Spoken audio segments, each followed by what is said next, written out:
Hello, this is Dr. Karen Becker, and by popular demand, today's video is on best to worst foods for your dogs and cats. When I lecture, when I go over the list of the best to worst foods, there are 13 foods on my list.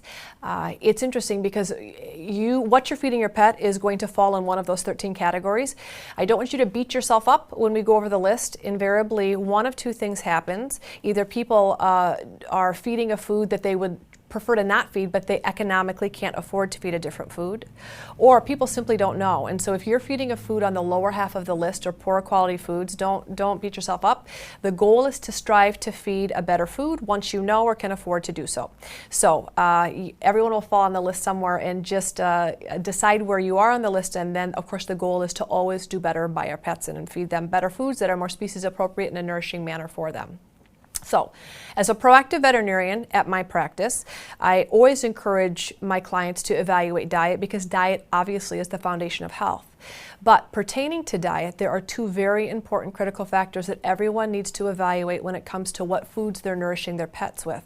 Foods have the ability to heal, or foods have the ability to harm.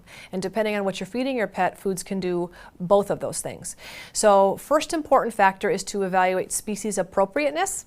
For dogs and cats, a species-appropriate diet contains high protein. Both dogs and cats are carnivores, as well as high moisture. Moisture content's very important for dog and cat foods, because denying dogs and cats adequate moisture leads to a whole host of biological problems, particularly with cats, but it can cause organ dysfunction, including kidney disease, because dogs and cats were designed to eat a diet that contained about 70% moisture.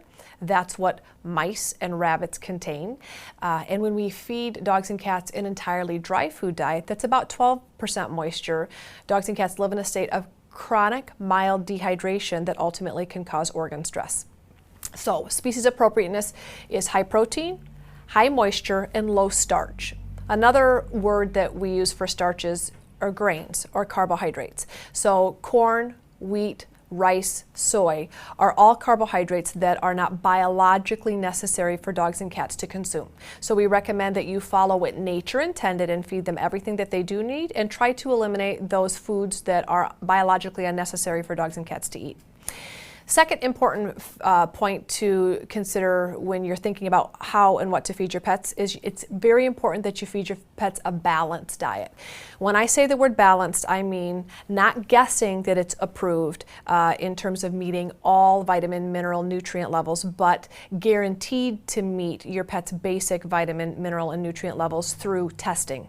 Very important that foods are balanced. If you're guessing, then chances are the foods are not balanced, and nutritional deficiencies happen much faster in dogs and cats than in people. So a growing puppy and kitten can end up with nutritional deficiencies, obvious signs of organ degeneration or skeletal problems between 2 and 6 months after a deficient diet.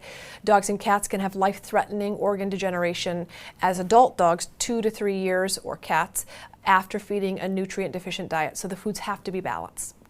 So here we go. Number one on the list, the best food you could ever pick for your dog or cat is a balanced, raw, homemade diet.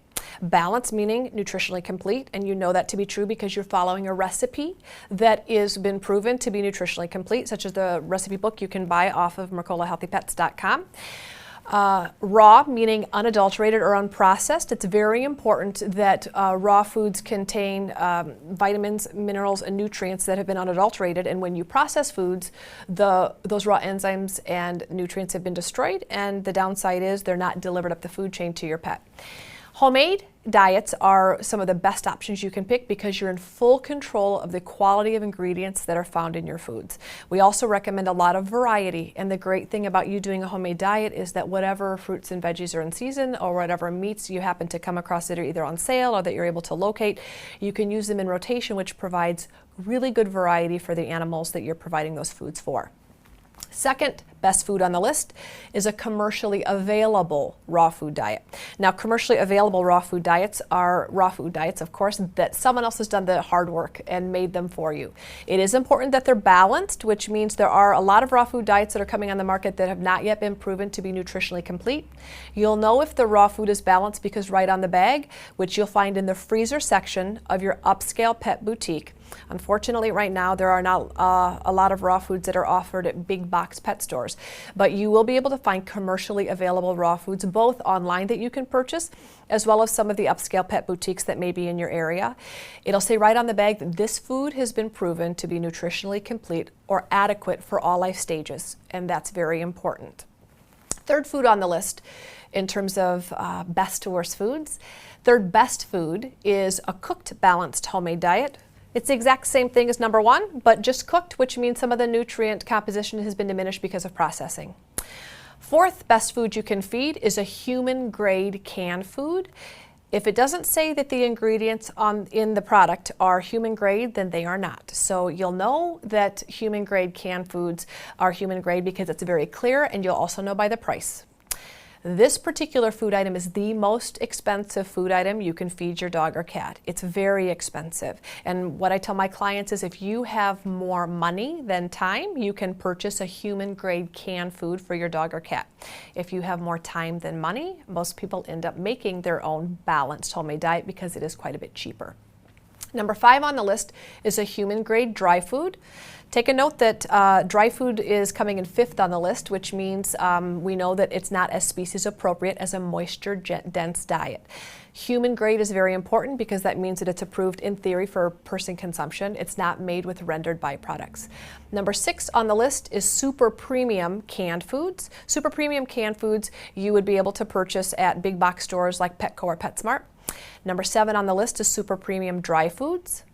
Number 8 on the list is veterinary recommended canned foods. Veterinary recommended canned foods you would purchase from your veterinarian. Such brands such as Science Diet or the Purina veterinary lines, Royal Canin and Waltham are all veterinary types of canned foods that fall into that number 8 category. Number 9 is veterinary recommended dry foods, followed by number 10, which is grocery store brand canned foods, followed by number 11, which is grocery store dry foods, followed by 12, which is the bottom of the list. Number 12 is the semi-moist pouched foods. The reason that I do not recommend that you feed your dog or cat semi-moist pouch foods, semi-moist pouch foods do not come in a can. They come in a package, and when you open the seal, the food is soft and chewy. If you read the back of the bag of semi-moist foods, you will find that it contains an ingredient called propylene glycol. Propylene glycol is a scary ingredient that is approved in the pet food industry. It's the second cousin to antifreeze, which is ethylene glycol. Propylene glycol is unhealthy for your pets to eat, and we do not recommend that you feed any foods that contain propylene glycol. Bottom of the list, worst foods you could feed your pet is an unbalanced homemade diet, raw or cooked. And I see this unfortunately a lot in my practice where people throw their dogs or cats a chicken breast with some veggies and call it a day. And as much as that is homemade, it is nutritionally unbalanced, and I do see skeletal issues and organ degeneration come about from not meeting pets' calcium, mineral, trace mineral, omega fatty acid requirements by guessing at what a balanced diet is. So there you have it, the entire list of best to worst foods. If you are on the lower half of the list, make it your goal to work up the list. If you're at the top of the list, you can pat yourself on the back and know that you're doing the very best you can when it comes to providing species appropriate nutrition for the animals that you're caring for.